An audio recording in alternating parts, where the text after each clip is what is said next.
J'ai à côté de moi ici Daniel Benaïm qui est l'initiateur de ce projet, qui a participé au premier bleu-blanc il y a de cela 16 ans et qui est aujourd'hui le délégué général de l'Agence juive en France et en Europe. Alors Daniel, quel est l'impact d'un tel programme auprès de la jeunesse juive? Est-ce que finalement il y a beaucoup de jeunes qui viennent s'installer ici en Israël après? Alors on peut dire avant toute chose que la volonté première de ce projet était d'inscrire dans le cursus scolaire des jeunes juifs qui étudient dans les écoles communautaires, dans les écoles juives en France, un rendez-vous avec Israël dans le cadre de leur scolarité. Et comme ce rendez-vous a lieu en classe de terminale, il leur permet également d'envisager des options d'études supérieures en Israël. On considère que depuis la création du bac bleu-blanc, sur les 13 000 jeunes lycéens qui sont passés par ce programme, à peu près un tiers d'entre eux est venu étudier en Israël au lendemain du bac. Alors on assiste à une baisse de l'ALIA, du nombre des nouveaux immigrants de France ces dernières années. Il y en aurait cette année pas plus de 2500. Est-ce que les jeunes viennent s'installer plus facilement en Israël que les familles ? Les jeunes viennent s'installer de façon générale plus facilement en Israël que les familles. Les enjeux sont moins importants. La mobilité des jeunes est également plus grande aujourd'hui. Le télétravail, enfin toutes ces dimensions qui font qu'à travers le monde, un jeune a tendance à être beaucoup plus mobile que peut l'être une famille. Mais néanmoins, même en ce qui concerne les jeunes, il y a eu un ralentissement ces dernières années.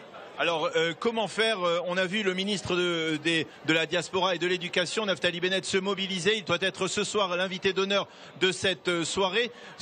On l'a vu se mobiliser en faveur d'une meilleure intégration. Est-ce que finalement il y a des nouveaux immigrants qui finalement reviennent s'installer en France après un échec de l'intégration? Et comment faire pour qu'il y en ait le moins possible de votre point de vue?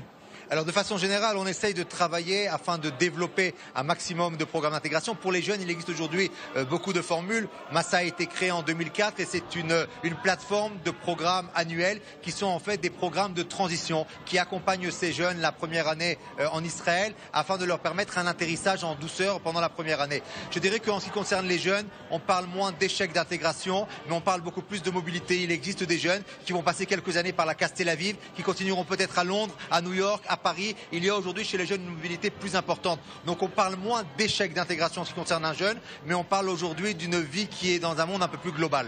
Alors, si l'on doit faire des statistiques et des pronostics, combien y a-t-il parmi ces jeunes qui sont ici ce soir à Jérusalem, qui l'année prochaine viendront participer à l'un des programmes qui leur sont proposés et qui finalement resteront et s'installeront en Israël? Disons que sur les 5 prochaines années, parce que je crois que c'est plutôt comme ça qu'il faut regarder en perspective et pas uniquement l'année prochaine, on peut dire qu'à peu près 40% des jeunes qui sont là ce soir, qui participeront à cette soirée, arriveront en Israël, soit dans le cadre d'un programme Assad directement après le baccalauréat, soit après une licence, après une maîtrise, dans le cadre peut-être d'une expérience professionnelle ou d'une installation définitive.